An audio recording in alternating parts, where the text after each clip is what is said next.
existe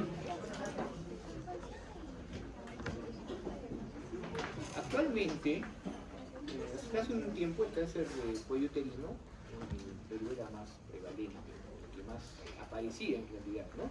El que tenía más incidencia. Ahora lo ha desplazado el cáncer de mama. Pero hay dos factores, uno que es técnicamente bueno, que se ha aumentado la capacidad de detección temprana y de detección en general, y el malo, porque a pesar de que se ha aumentado, cada vez la edad promedio es menor, si antes era 50, ahora es 40 y pico, ¿no? Y se ven casos en mujeres de 35, 34, que antes no se veían. ¿Por qué creen que ocurre eso? Porque no es como el cáncer del cuello uterino, no tiene nada que ver con infecciones del cáncer de mama, ¿no? ¿He comentado la edad particular de que tienen hijos las mujeres? Ya está, ese es uno de los factores, porque tener hijos es un factor protector. El cáncer de mama está muy relacionado con la estimulación estrogénica, tanto como los fibroadenomas, como la enfermedad fibroquística, ¿no? Y como los miomas, por ejemplo, abajo. Por ese motivo, como se pospone la maternidad, cosa que no está mal, pero eso hace que haya una intervención estrogénica sin oposición, ¿no? Entonces, otra cosa también es el uso de anticonceptivos sin oposición, o que no sean combinados. Por ende, la capacidad de poder, digamos, de los estrógenos sube. Y hay algo que no nos atañe mucho, porque, bueno, gracias a Dios todavía, pero que también influye en otros países que son más desarrollados. Y es que, ¿dónde se produce el estriol? Los estrógenos, ¿dónde se producen? En el dedo, en la mano, en el hígado. ¿Dónde se producen?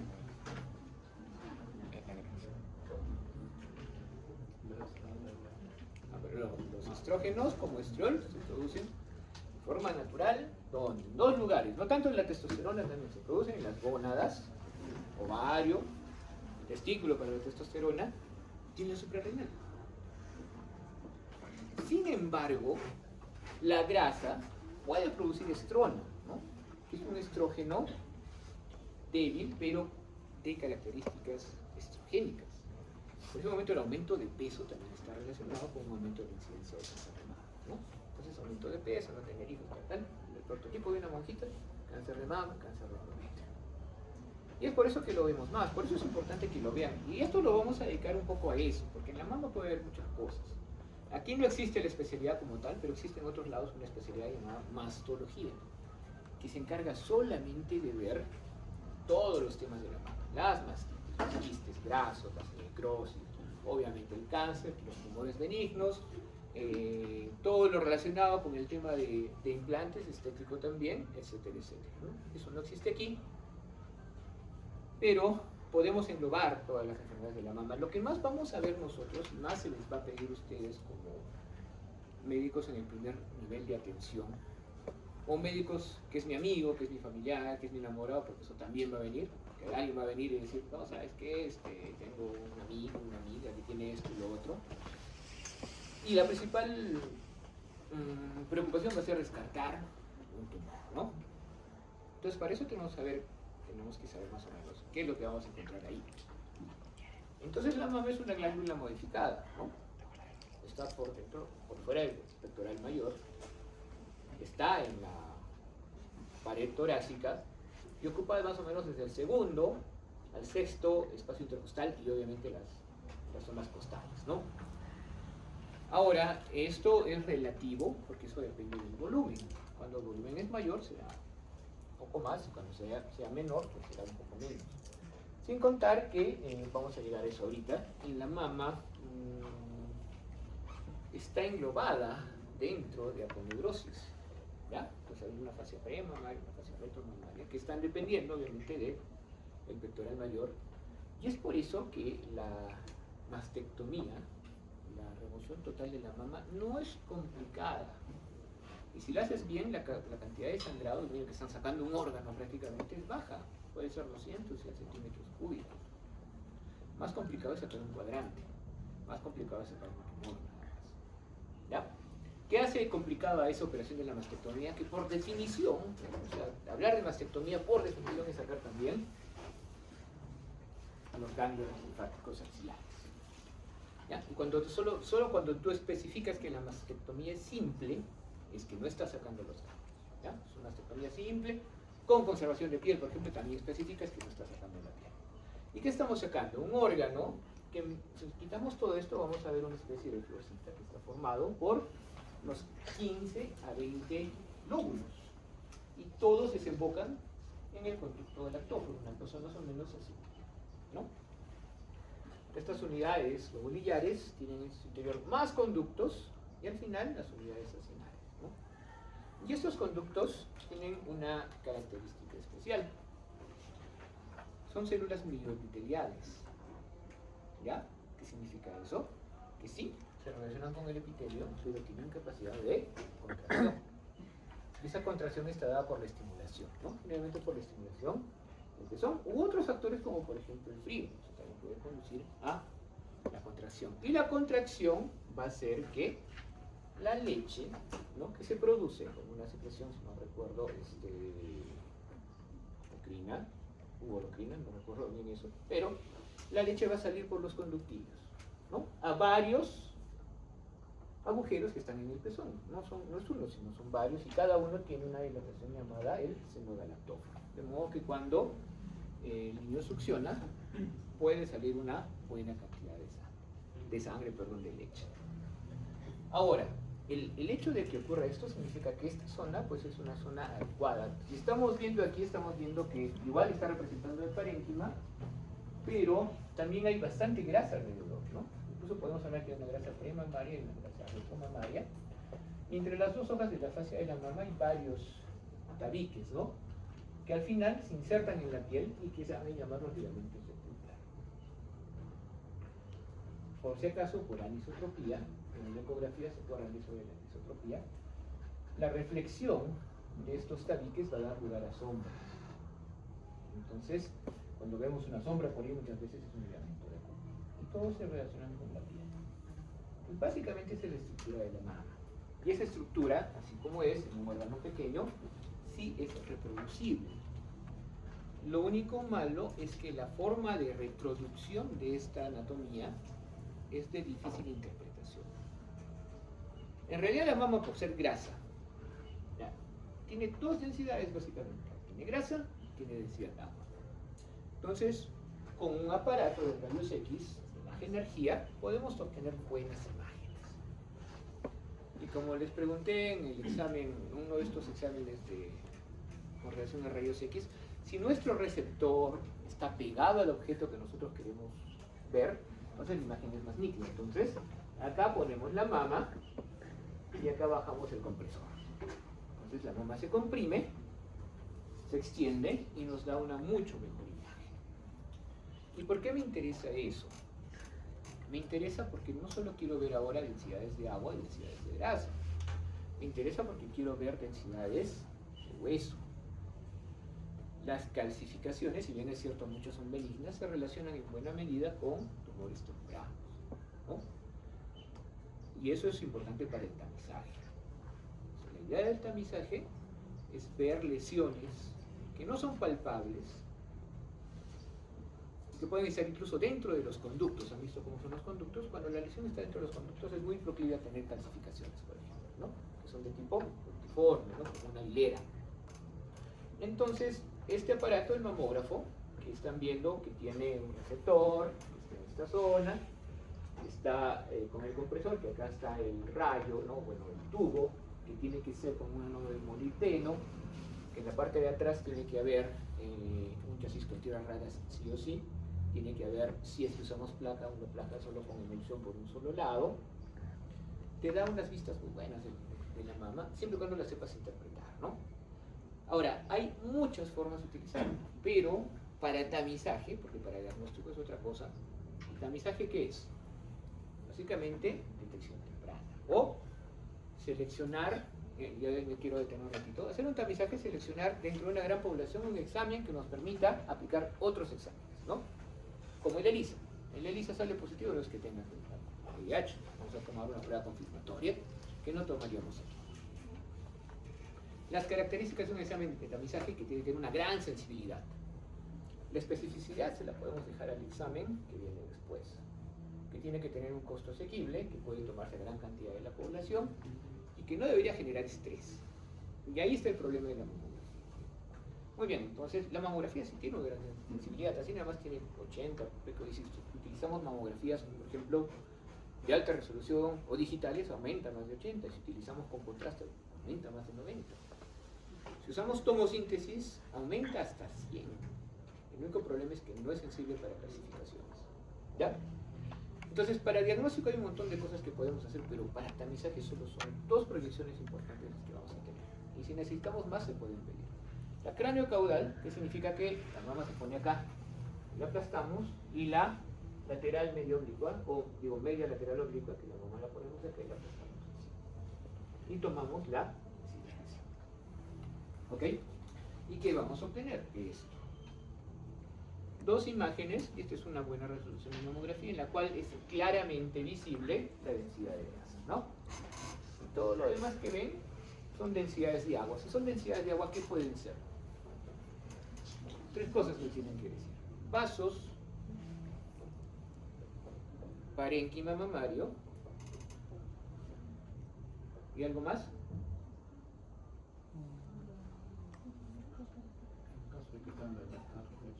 Claro, o sea, ahí está todo, ¿no? En el parénquima estamos hablando de tejido fibroglandular, conductos y vasos. ¿Ya? Eso quiere decir, bueno, los vasos generalmente no tienen mucho problema en la mama, ¿no? Ustedes deben recordar, no se lo voy a dar en el examen, pero para poner un ejemplo, que por aquí hay un plexo venoso, ¿no? Un plexo de Heller, que en las personas que tienen la tez bastante blanca incluso es visible. O cuando se está dando de lactar o la mama está ingurgitada, también es visible. Entonces la red venosa es bastante rica, la red arterial también, todas vienen generalmente de la mamaria interna y la mamaria externa. Pero no dan mayor problema. Los conductos sí. ¿Por qué? Si bien es cierto, sabemos que hay dilatación, no, acá no se mira la dilatación, pero puede haber dilatación de los conductos. Lamentablemente, como es la suma de todo, no podemos ver esto bien acá. Pero siempre tenemos una opción B que después vamos a comentar. Entonces todo esto, esta densidad de agua, son vasos tal y tejido fibroglandular. ¿Ya? Tanto aquí como acá. Ahora, ¿están iguales? Porque un criterio es la simetría, ¿no? Entre las 2 partes fibroglandulares de la mama. No está. Entonces, ahí tenemos que volver a ver esto. Y esta es una proyección cráneo-caudal en la que estamos viendo, si esta es la derecha, esta es la parte externa, esta es la parte interna, ¿no? Igual en la izquierda, esta es la parte externa, esta es la parte interna. Entonces acá son los cuadrantes externos, los cuadrantes internos. En la otra proyección, nos vamos a guiar por la sombra del pectoral, en esta proyección oblicua, ¿no? Medio lateral oblicua. Esa es la sombra del pectoral. Por ende, la región axilar está en esta zona, ¿sí? Entonces, por aquí estarían las regiones más externas y las regiones más internas. La grasa, el tejido fibroglandular, que ya vimos antes, y lo demás. Y, como ven, la disposición es bastante buena. Y acá, en esta proyección, se parece mucho más esta mama a esta, ¿no? Entonces, para decir que son asimétricas, siempre tendríamos que tener las 2 proyecciones. Si no, queda que es relativo y que la otra tiene una densidad, ¿no? Una densidad aumentada. Cuando una masa que veamos por ahí aparece una proyección, en otra no, hablamos de una densidad, ¿ya? Si aparecen las 2 proyecciones, hablamos ahí sí de una masa. ¿Y por qué hablo de densidad? Porque con el tiempo la cantidad de tejido fibroglandular, y no solo con el tiempo, sino con el ciclo menstrual, la cantidad de tejido fibroglandular puede aumentar. Entonces, de ahí está la idea de que si yo quiero tener una buena mamografía, debería tener poco tejido fibroglandular. Entonces, eso nos condiciona a 2 cosas importantes. En mujeres jóvenes, ¿no?, que tienen bastante tejido fibroglandular, la mamografía no es una buena opción. Primero que el irradio, después que no veo mucho. Entonces, generalmente los protocolos de mamografía para tamizaje empiezan alrededor de los 40 o 50 años, ¿no? Ahorita en el salud ha tomado los 50 años, para el MISA son 40 en relación a lo que propugna el Colegio Americano de Radiología. ¿Ok? Entonces, entre esas dos edades está el inicio. ¿Por qué? Porque a esa edad ya debe haber disminuido la cantidad de parénquima. Pero hay otro factor que hace que aumente el parénquima. ¿Cuál es? El momento del ciclo ovulatorio. Entonces, si la tomas en la ovulación, lo tomas después, pues va a haber una ingurgitación tremenda. Así que tenemos que tomarlo en el primer tiempo del ciclo, generalmente del día 7 al día 14. Eso es bueno para la mamografía, pero es imperativo para la resonancia. ¿Ya? Y la idea es comparar. ¿Cuál es el objetivo del tamizaje? Les vuelvo a repetir. En general, no solo de mama. Seleccionar una población a la cual le voy a aplicar un examen más costoso, más complicado, pero más específico. ¿Ya? Y en el contexto del cáncer de mama, ¿cómo se llama ese examen? Es igual que en el cáncer de cuello uterino. Biopsia. ¿Ya? Para todo tumor, la biopsia es la definitoria. Entonces, yo no voy por la vida metiéndole aguja a todo el mundo porque voy a gastarme mucha plata, mucha gente se va a psicosear y al final no voy a aumentar tal vez la cantidad de cánceres que yo pueda diagnosticar. No es una estrategia. Pero si yo elijo una cantidad de población que sí podría tener, ahí sí podemos aplicar una biopsia. Entonces, para próstata, para tiroides, que tenemos la ecografía, para cuello uterino, aquí, esa es la idea principal. ¿Ya? Seleccionar pacientes que van a ir a un examen confirmatorio que básicamente es una biopsia, sea de Throughput, sea aluna fina. Entonces, por eso tenemos que comparar en el tiempo, no solo de esa forma, ¿no? Sino cómo estaba antes y cómo está ahora, que básicamente, si ustedes ven, no ha cambiado nada. Como no ha cambiado nada, entonces podemos continuar tranquilamente el tamizaje. ¿Y por qué les digo eso? Porque esto no se divide en esta lesión es y esta lesión no es, ¿no? Entre esas dos cosas, que sí existen, hay un gris que se llama esta lesión existe pero no es, esta lesión podría ser de repente tal vez. Y una cosa grande que dice esta lesión es, pero tal vez no, esta lesión es muy probable que sea, esta lesión tengo un 95% de probabilidad de que sea.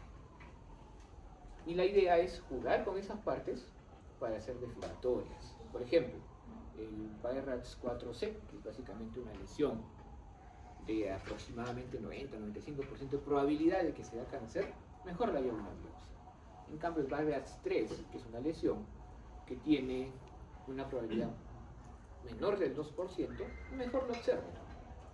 Pero yo lo observo un tiempo y ahí tengo que definir. Si no cambia nada, la paso al BIRATS 2, que es una lesión benigna, pero que no hace nada. Y si ha cambiado, la paso a un BIRATS 4. Y ahí la sigo viendo y cuando amerita le hacemos una biopsia. Ahora, en la ecografía es una cosa diferente. Vamos a tratar mejor.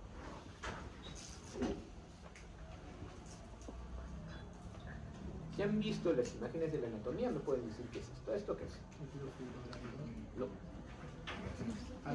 La grasa y la base. Exacto, esto es grasa. ¿Ya? Todas estas son de grasa. ¿Por qué? Porque tiene los septos, por ahí podríamos ver un ligamento de Cooper, a veces vemos como los ligamentos de Cooper retraen la piel, y no confundir con que a veces el tumor sí tiene desmorplasia. Esta partecita ecogénica sí es tejido fibrolaminar. ¿Ya? Y esto, entonces, ¿qué sería? Músculo. ¿Y qué músculo está ahí? Pectoral menor. El pectoral menor también está, pero no se va a ver así. Y esto es lo importante. Miren esta línea, que va hasta acá, se rompe y continúa. Entonces, ¿qué me puede decir que es esto?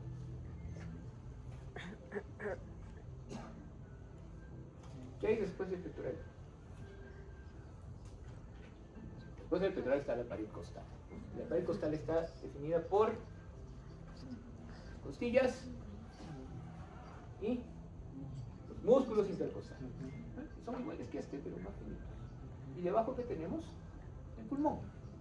Él no se mira nada, es una especie de sombra, pero cuando nosotros lo vemos en tiempo real, esta zona tiene que hacer esto, tiene que deslizarse, ¿no?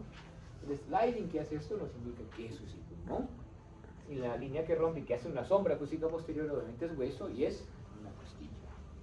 O podría ser también cartílago, pero igual va a ser una ruptura de esa línea que de repente no tiene sombra. Y esa básicamente es la anatomía de la mama en la ecografía. Arriba podemos ver un poco de el ciliado subcutáneo y la piel de la mama. No se mira muy bien porque existe el concepto del punto muerto en ecografía. Es una zona en la cual en cualquier ecografía no se suele ver muy bien, pero ahí está. Y vamos a ver el otro. Ya está. Entonces, ahí sí podemos decir qué es esto.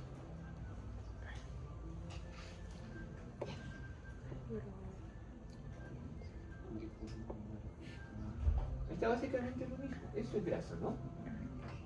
Esto es ecogénico, entonces ¿qué viene a ser? Fibrovendular, ¿no? Esto, grasa también. Ahí está el concepto de la grasa retromamaria. Y después el tejido glandular puede haber grasa también. Músculo, igual a lo que hemos visto hace un ratito. ¿Cuál es la diferencia aquí que sí me gustaría notar? Esto primero. Esto claramente, ¿ven? Está envolviendo el tejido fibroglandular, se proyecta hacia acá. En modo alguno es un tumor, ni siquiera es una cicatriz. La cicatriz sería oscura. Esto es un ligamento de Cooper, ¿ya? Después, esto es grasa y esto también es grasa. Porque la grasa puede intercalarse en el plano con el tejido fibroglandular. Entonces, cuando yo agarro un ecógrafo, si solo veo esta imagen, yo digo, no, es un ganglio, todavía el hilo es chiquito, no, es un ganglio neoplásico, no. Si se continúa con esto, en algún momento se continúa con esto y solo lo puedo ver así, entonces es grasa. Todo lo que ven ahí en ese medio es grasa. Y esa es otra forma de ver, ¿no?, la anatomía de la mama. ¿Okay? Ahora sí. Todos los planos, y ahí hay un esquema, se pueden observar. Básicamente, como hemos dicho, aquí hay más cantidad de parénquima mamario, que no se ve tan bien. Esto sí es un ganglio. Podemos encontrar ganglios dentro del parénquima. Los ganglios son como riñoncitos, son oscuros afuera y claros dentro, hiperecogénicos dentro, y tienen una corteza que debe ser homogénea y pequeña, de 3 milímetros o menos. Siempre más largos que altos. Aquí está el músculo pectoral, la zona retromamaria y el pulmón, ¿no? Entonces, todo se puede ver siempre. Y así, ¿y cuál es la ventaja? Que a pesar, por ejemplo, de tener, esta es la región central, a pesar de tener una buena cantidad de parénquima, otra vez está la grasa metiéndose, miren, el parénquima viene por acá, viene por acá, el parénquima no me impide ver. ¿Ah? Entonces, cuando la mama es densa, hay 4 clasificaciones de la mama que vamos a ver, según igual el Colegio de Radiólogos, la mamografía, y las mamas tipo C y las mamas tipo D son muy densas y no permiten ver bien. La ecografía nos ayuda para el tamizaje. Ojo, para el tamizaje. Para el diagnóstico debería tomar las dos sí o sí. Pero para el tamizaje, la ecografía tiene un rol cuando la mama es densa. Y en la zona central, si lo vemos acá, podemos incluso llegar a ver el pezón, un suficiente gel. No lo estamos viendo acá, pero estamos viendo esto. Esto es anecogénico. Entonces, ¿qué es? Todo lo anecogénico, ¿qué debe ser? Líquido. Líquido. ¿Qué líquido es el líquido? Leche. Entonces estos son conductos galácticos. Deben ser secos por la zona donde están. Entonces a veces estamos haciendo y vemos estas cositas que no están bien definidas y son conductos, que para las zonas centrales sí se suelen ver. Y lo que hemos visto antes. Y lo otro es reconocer la zona axilar, en la cual estamos viendo dos músculos. Esta es la zona axilar derecha. ¿Ya? Entonces, justo donde estamos poniendo acá, hay un músculo adelante, que es el, a ver si se acuerdan, o plagén en todo caso, agárrense. ¿Qué hay acá? Pectoral mayor, y que hay acá atrás, dorsal ancho. Entonces, miren, esto de acá es, según lo que vemos, dorsal ancho. Y esto es pectoral. Entonces, este es el hueco axilar. Esta bolita, aunque no se nota bien, es un vaso. Debe ser la vena axilar. Y todo esto es grasa. Y ahí es donde debemos buscar ganglios, que de hecho este de aquí es un ganglio, ¿ya? Pero está bien. Los ganglios pueden salir por cosas tan triviales como rasurarte. ¿Por qué? Porque hay inflamación. Pero deben ser ganglios, ya les dije, más largos que altos, con centro hiperecogénico, corteza hipoecogénica y que no mida más de 3 milímetros. Cualquier otra cosa ya es sospechosa. A ver si lo vemos acá. A ver. Y esta es la anatomía normal en una resonancia. La resonancia debe ser multiparamétrica. Hemos hablado que T1, que T2, así te da. No se diga, ¿no?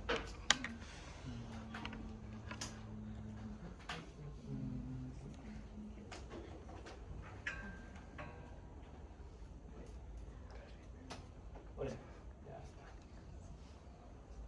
Entonces, esta es una resonancia.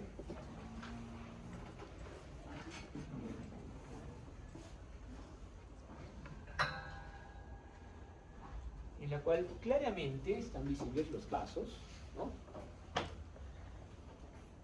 Y dentro de todo este parénquima, ya hay algunas zonas de, bueno, esto es más una zona de parénquima, podemos ver algunas lesiones, que pueden ser otras cosas, pueden ser afectaciones vasculares, qué sé yo. Hay otra por ahí.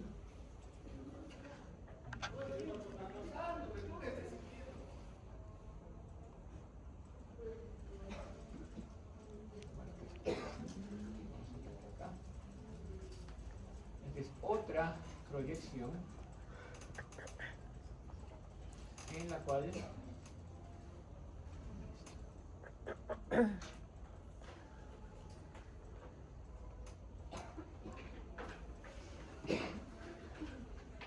T1. Entonces, como siempre, toda la grasa es hiperintensa, todo lo demás es la otra densidad. Ahora, densidades de parénquima contra tumores sí puede haber, ¿no? Obviamente con contraste se vería más. Y lo otro que podemos ver es una difusión, que nos ayuda muchísimo más a definir qué es lo que hemos visto hace un rato. ¿Para qué me sirve? Porque la forma de proyectar esto es muy buena. O sea, acá yo veo bastante bien las definiciones, los contrastes y demás. Ya sabemos que es cara, necesitamos una antena especial para mama. ¿Dónde tiene más utilidad? Tanto en diagnóstico como en tamizaje. Cuando hay antecedentes de tumores en la familia, sobre todo edades tempranas, ¿ya? Cuando hay, por ejemplo, gen BRCA mutado. ¿Y por qué? Porque muchas veces aparece no solo acá, sino acá.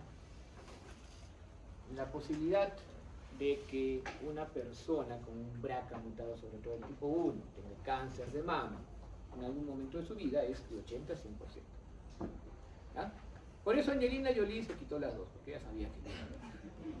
Entonces, para ver eso, es mucho mejor y más importante usar una resonancia. Cuando tengamos la idea de que si es multicéntrico, también. Porque multicéntrico significa que estén varios lobulinos. Entonces, no voy a cometer el error solo ver, por ejemplo, una lesión, abocarme a esa lesión y aparece en otro lado. Entonces, esa es la idea más que todo de la resonancia, ¿sí? Esta es una con arriba de la saturación de la grasa, una secuencia de inversión T2. Si vemos el parénquima, obviamente el uno de líquido mucho mejor. Las imágenes que no contengan ese líquido, porque obviamente los tumores no tendrían conductillos, ni ductos ni nada, se verían mucho más definidas. Otra vez, a la mama no le interesa, o bueno, por lo menos a la resonancia, no le interesa para nada la densidad. Entonces, ahora, detección temprana, ya. 40, 50 años, 40 es lo que feminiza, por eso lo pongo ahí. Ya dijimos eso, creo que ya hemos dicho todos los de aquí. Yo creo que eso lo tienen. ¿Sí? Claro, ¿no? Ahora, yo busco microcalcificaciones y también busco lesiones, pero las calcificaciones son algo que busco porque no son palpables para nada, ¿verdad? Eso no tiene que ver nada con la densidad mamaria o el BIRADS, porque el BIRADS, que vamos a hablar ahora, es un método para definir, ¿no?, la posibilidad que esta lesión sea maligna o no y que tenga que ir a seguimiento o a una biopsia. Las densidades de la mama son en mamografía. Como han visto, ni la resonancia ni a la ecografía le interesa la densidad porque se puede ver, ¿ya? Esos no son los enemigos de la resonancia ni de la ecografía. El enemigo de la resonancia es el costo y el enemigo de la ecografía es, ¿quién me puede decir? Operador. El operador. Ajá, la experiencia. Porque la curva de aprendizaje sí es larga, ¿no? Muy bien. Para los rayos X, para la mamografía, existen 4 clasificaciones, ¿no? En la cual casi hay un total reemplazo en la A, en la B hay focos de tejido fibroglandular dispersos, y ya en la C hay una zona más homogénea, y en la D hay un aumento total de densidad. Estas sí son complicadas, estas también. Acá yo puedo ver, por ejemplo, una clasificación al parecer, pero nada más. En cambio aquí sería muy fácil, ¿ok? Entonces, cuando tenemos mamas por mamografía de este tipo, en detección y tamizaje vamos a usar ecografía. Para el diagnóstico no, usamos todo lo que sea necesario. O sea, no deberíamos, incluso con una mama así, si hubiera una lesión, no importa, la vamos a tomar en ecografía para caracterizarla, y sobre todo porque muchas veces es más fácil en ecografía hacer la biopsia de esa lesión, porque muchas veces las lesiones deben ser, o las biopsias deben ser reducidas, ¿ok? Y bueno, antes de hablar del BIRADS, hablemos. El BIRADS lo que es un método de ver la forma en cual estas lesiones, como les digo, o no existen, o son benignas, o tienen cierta probabilidad de malignidad. Para eso, recuerden que la densidad puede ser de un quiste, puede ser de un fibroadenoma, puede ser de un tumor, puede ser de una necrosis grasa, en cuyo caso no sería tan evidente, ¿no? Porque es una más para la densidad de la grasa. Entonces, lo primero que tenemos es identificar que sea una masa. Ya les dije, si aparecen las dos proyecciones que hemos tomado, sí es una masa, ¿ya? Igual en una ecografía en general, ¿no? Si una cosa rara en una tomografía aparece en una proyección, hay que buscar en la otra. Y vamos a hablar de sus bordes, ¿ya? Su forma, en todo caso. Bueno, acá son los bordes. Estos bordes son redondos. Hay un halo, ¿no?, que también es un signo de que los bordes son bien definidos. Y estos bordes son poco definidos. Y esto son bordes, ¿se acuerdan del anterior que hablamos del cáncer de pulmón? Esto tiene un nombre, ¿no? Bordes espiculados. Son como espinas que están viendo. Y eso habla de la desmoplasia. La desmoplasia ocurre cuando el tejido está siendo infiltrado. Si el tejido tiene una cápsula, no está siendo infiltrado en su mayor parte. Por ese motivo, cuando yo encuentro la lesión espiculada, lo más probable es que sea un tumor maligno, ¿ya? Y estas clasificaciones medias raras podrían confirmar eso.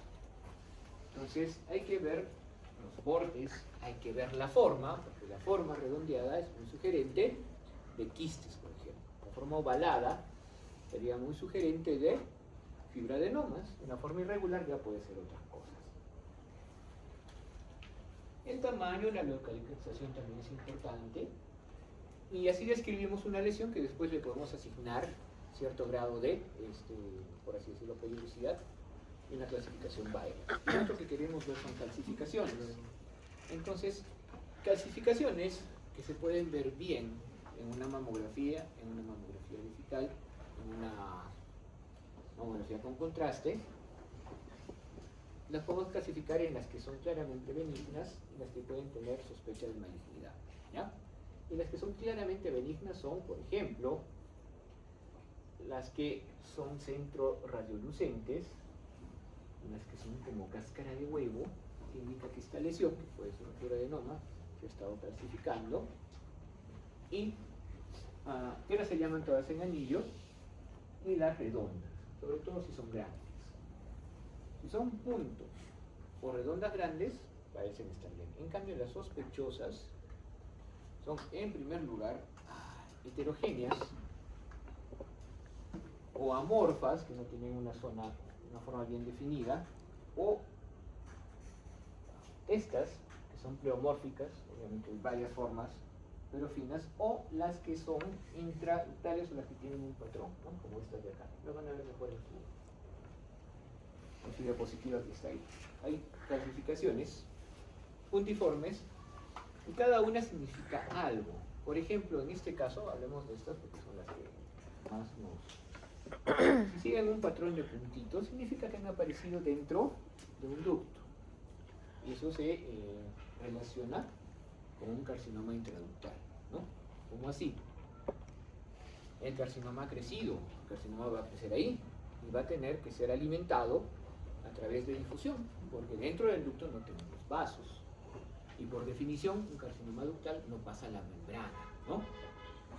Así como el epitelio tiene una membrana, también los ductos tienen una membrana basal. Así que por difusión va, y la difusión a veces no es suficiente, entonces va a haber necrosis de ciertas partes y calcificación, ¿no? Eso se correlaciona con la histología, bueno, en algún momento la hablarán, pero aparecen calcificaciones. Entonces, hay dos cosas que sí son muy importantes, o tres incluso. Lesión redondeada probablemente sea benigna, ¿no? Lesión ovalada probablemente sea un fibroadenoma y sea benigna.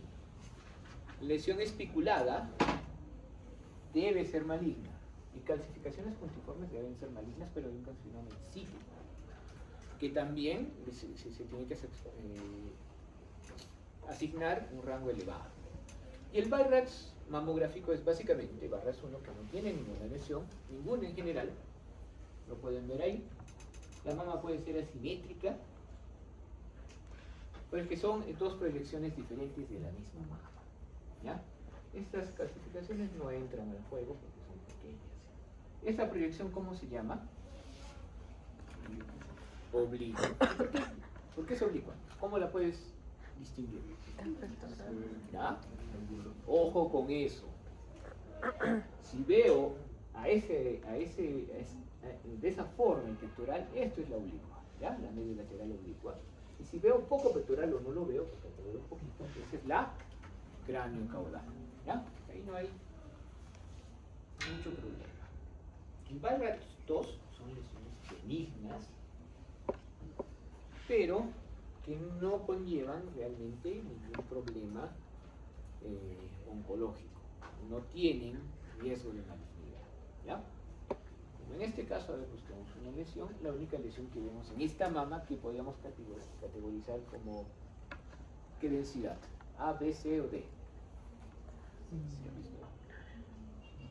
¿Quién dice B? ¿Quién dice C? ¿Ya? ¿Sí? La podemos clasificar entre B y C. Deja ver, pero sí es una aumentada, ¿no? Y hay una clasificación grande, puntiforme, puede relacionarse con varias cosas, una martoma, pero ahí está. Sí la podemos considerar para los dos. Y ahí queda, porque es una clasificación única. De todas maneras, si la vemos en un control de un año y sigue así, sigue BI-RADS 2, ¿no? Y bueno, en ecografía es diferente porque vamos a encontrar lesiones que deberían tener criterios de benignidad, ¿ya? Y ahí vemos y hablamos de los criterios que les comenté de Kobayashi. Básicamente, los criterios de Kobayashi son estos.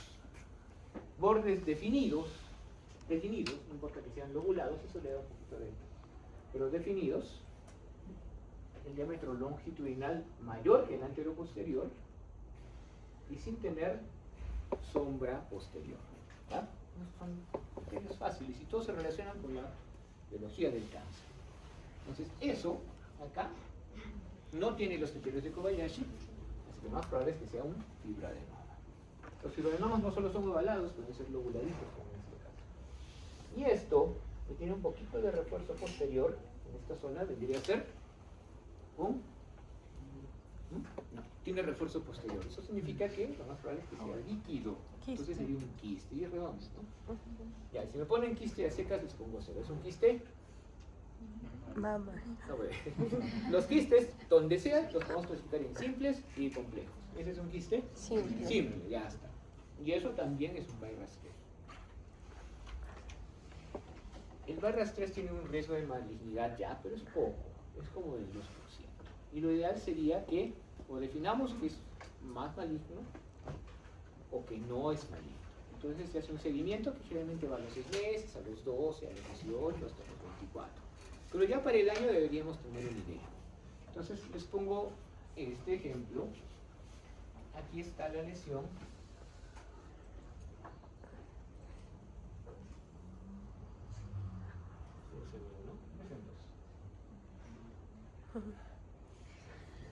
Ya, ahí está la lesión, ¿sí? Una de las cosas que pueden hacer, claro, en la de la derecha acá. Una de las cosas que podemos hacer con la mamografía es hacer una magnificación. ¿Ok? Acá está la magnificación. Es una lesión lobulada, pinta para un fibroadenoma, no tiene calcificaciones. Esas calcificaciones son algo sospechosos porque son un poco homomórficas. ¿Ya? Entonces, esta lesión, que está acá al inicio, sin perjurio de estas que son también calcificaciones, ¿no? Pero parecen radiolúcidas, ahora se llaman un anillo, que no tendrían nada que ver, son benignas. Esta lesión se vuelve a tomar a los 6 meses, se vuelve a tomar a los 12 meses, y sigue siendo básicamente igual. Entonces, después de un año que no ha crecido, que no ha pasado nada, ya pasaríamos un BI-RADS2. En cambio, si la lesión hubiera crecido, hubieran aumentado las clasificaciones, deberíamos pasarla al BI-RADS4. El BI-RADS4 tiene 3 clasificaciones A, B y C, ¿no? Del 2 al 5, esa es la más amplia y esta es la que llega hasta el 95%. Y eso depende mucho de lo que estás viendo en ese momento, ¿no? Por ejemplo, esta lesión, que está medio vesticulada, aunque pequeña, todavía no estamos, podríamos clasificarla como un BI-RADS-C, un 4C. Y si la vemos incluso con calcificaciones, con mayor razón, un 4C. ¿Qué hacemos con esas lesiones? Tal vez al 4A la podemos seguir un tiempo. Es como, por ejemplo, las lesiones intraepiteliales de bajo grado, ¿no? Para cáncer de cuello uterino. Las vamos a seguir tal vez 2 veces, 6 meses, 12 años, pero lo ideal es que a los 6 meses, si continúa la lesión, se aplique algún tipo de tratamiento. Entonces acá, de repente al BI-RADS4A lo seguimos 6 meses, y si sigue ahí, le vamos a hacer una biopsia. Al B y al C le vamos a hacer una biopsia, ¿ya?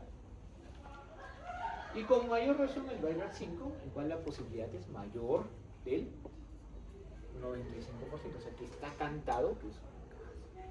Esto tiene estipulación por todo lado, ¿no? Entonces, eso tiene mucha pinta de tumor. Esto que tiene bordes irregulares, ¿ya? Y que tiene en esta zona también estipulaciones y bordes irregulares, está claro también que es una lesión BI-RADS5. ¿Y qué serían estas cositas que ven acá? Están yendo para arriba, son ganglios linfáticos, ¿ok? Y ahí queda un vacío porque el manejo del cáncer es axila negativa y axila positiva, ¿ya? Pero ¿qué haces cuando tú no palpas los ganglios, pero si los ves en tu examen? Lo ideal sería ver una forma, ¿no? Y ahí podríamos hacer una punción, pero no teníamos una ecografía. Hiciéramos una ecografía o de inicio de la ecografía, veríamos eso.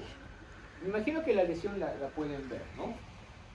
Ya pongo la lesión acá está la lesión, ¿ya? Todo esto es la lesión de la ecografía. Es más en anterior posterior que en longitudinal, ¿no? Tiene bordes poco definidos, miren aquí, miren aquí. Y por otro lado, es heterogénea, que ese es otro factor, ¿no? ¿Y qué más? ¿Qué nos faltaría? Y por aquí sí presenta sombra posterior. Entonces, cumple todos los criterios de Kobayashi. Para ecografía, eso también sería un BI-RADS5. Una lesión, que se hace una biopsia y después se hace el tratamiento. ¿Por qué no se saca si ya sabemos que está ahí? Porque los tumores pueden tener unos ganglios linfáticos, pueden tener afinidad por los receptores estrogénicos y progesterogénicos o no, o pueden haberse desdiferenciado, en el sentido de que la mayor parte de cánceres o son de los globulillos o son de los ductos. Y dijimos que los ductos son conductos mioepiteliales, ¿no? Y cada vez que una célula es cancerosa, empieza a perder características de diferenciación, se vuelve, por así decirlo, más primitiva. Entonces, muchos de estos cánceres también expresan un receptor que solo aparece en la piel, ¿no? El ER2, de forma natural.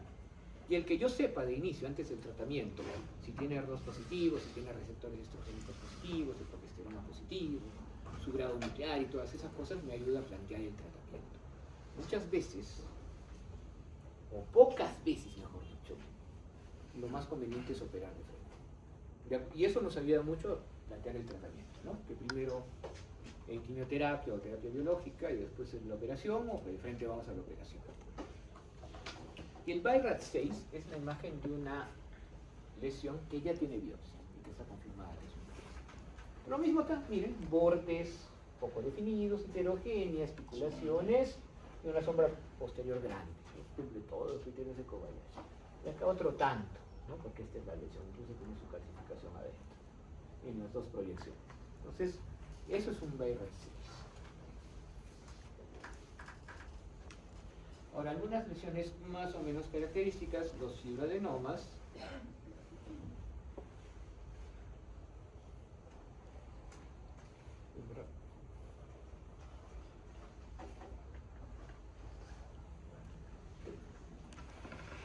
Y si lo pueden ver acá, es una lesión más larga que ancha, con un refuerzo lateral, que eso vimos que era un artefacto, ¿no? Propio también de los bordes definidos, con bordes ovalados, bien delimitados, eso sí, pero que están un poquito lobulados. Siempre la lobulación nos da un poco de sospecha. Si no seguimos, si no crece, o crece poquísimo, entonces es un fibroadenoma. ¿Yo debería operar un fibroadenoma? Depende, porque hay fibroadenomas que pueden medir 7 centímetros, 8 centímetros, y ahí la cosa es.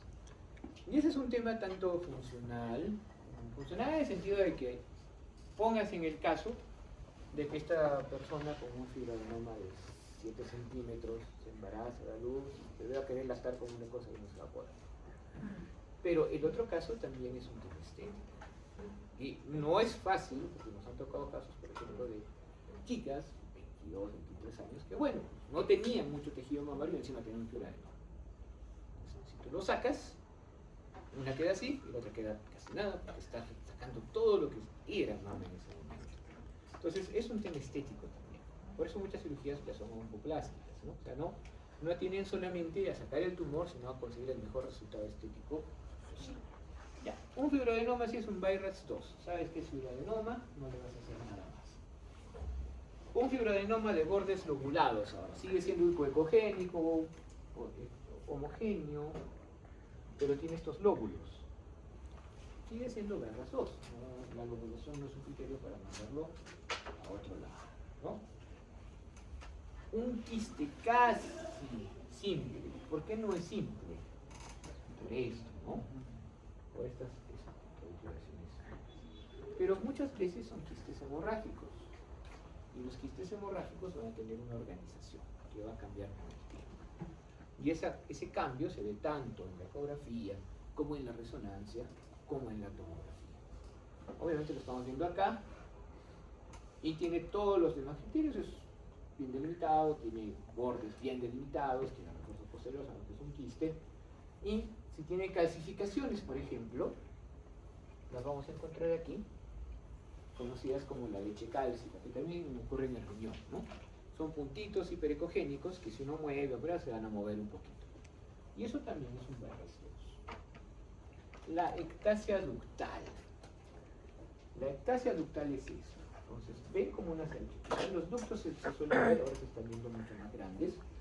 Y generalmente son porque hay una lesión que está deteniendo en esa zona los ductos. A veces puede ser por una enfermedad fibroquística, pero las más veces es por un papiloma. Acá está el papiloma, por si acaso, un papiloma intraductal. Este papiloma sí podría ser maligno, ¿no? ¿Y qué puede producir un papiloma? Una secreción que ya no es leche, sino es media verdosa, es francamente hemorrágica. Y si es hemorrágica, yo también voy a pensar que es maligno. Entonces, esto ya no. La ectasia por sí, si la encuentro y no encuentro el papiloma, podría considerar que es un Weierstrass 2 o 3. El papiloma ya de por sí debe ser un Weierstrass 3, siempre tiene un riesgo de malignidad. Pero si lo aunamos a la clínica, podríamos llegar hasta un 4A, ¿no? Entonces, al papiloma se le sigue, y si sigue ahí, es el único problema del papiloma si no se le biopsia. El papiloma se le debe de sacar. Y no va a salir solito, sino va a salir con un pedazo de la mama, ¿no? Entonces, por eso hay que estar siguiéndolo un poco para ver cómo va. La mastitis. La mastitis lamentablemente suele cumplir, porque esto es, acá sí, está un poco definido, acá está definido, pero es heterogénea, suele ser más alta que larga, puede tener hasta ciertas zonas de gesticulación, entonces cumple mucho los criterios de Kobayashi. Y es más, una mastitis a veces enmascara una neoplasia. Acá yo entiendo que es una mastitis más, ¿por qué? Y abscedada, porque la vascularización del Doppler está por afuera. Si estuviera dentro ya no es mastitis. Aún así, me queda la duda. Entonces, ¿qué hago con una mastitis? Tratamiento antibiótico, tal vez 1 o 2 líneas, o hasta 3, y volver a ver. Si la mastitis no se ha resuelto lo suficiente, entonces se puede operar y sacar todo, y se debe examinar. Porque muchas veces la mastitis que no se resuelve, en realidad es un tumor. Otra forma de mastitis sin abscedar, entonces lo único que vemos es que cierta heterogenicidad de la zona, y ojo que esto no es parénquima, esto es grasa. Cuando hay una inflamación, la grasa circundante suele tener una reacción.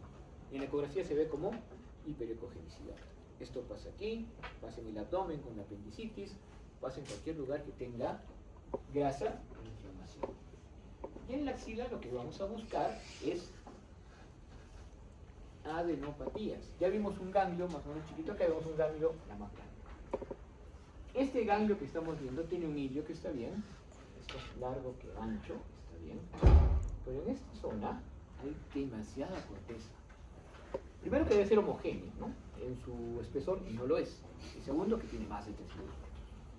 Entonces, ese es un ganglio sospechoso. Puede ser grande, ¿ya? Porque un ganglio de más de 15 milímetros ya es grande, un ganglio de 2 centímetros es grande, pero puede tener la corteza delgada, debe ser reactivo, debe ser inflamatorio. Yo lo pondría como Weierstrass 3, ¿no? Ahora, si es pequeño, como Weierstrass 2. Pero este es un Weierstrass 4 porque ya tiene una probabilidad de ser magnífico. Y este sí debe ir a una punción. En este caso sí fue una punción y sí tenía citología de carcinoma. Entonces, básicamente, con eso yo diría que es un Weierstrass 4B o 4C. Y este es otro ganglio, pero no parece, ¿no? Entonces, para que vean lo que puede pasar, acá está el hilio, pero todo esto es el ganglio, todo está reemplazado. Probablemente no sea un carcinoma de mama, por eso esto mismo por lo que ha crecido, pero alguna vez hemos visto ganglios grandes. Pues básicamente eso ya es un 5, ¿ya? Una imagen que no es un ganglio normal, con un montón de vascularización, incluso hasta la corteza, sí es un BR5, ¿ok? Y ahí tenemos un BR5 de cáncer, para que vean cómo es en su esplendor, por así decirlo, los criterios de Kobayashi, ¿no? Bordes poco definidos, esticulaciones, ¿no? A veces está como tomando un ligamento de Cooper, pero está yendo por ahí. Acá también tenemos sombra posterior. Y eso es un carcinoma. Y eso ya es definitorio para la biopsia.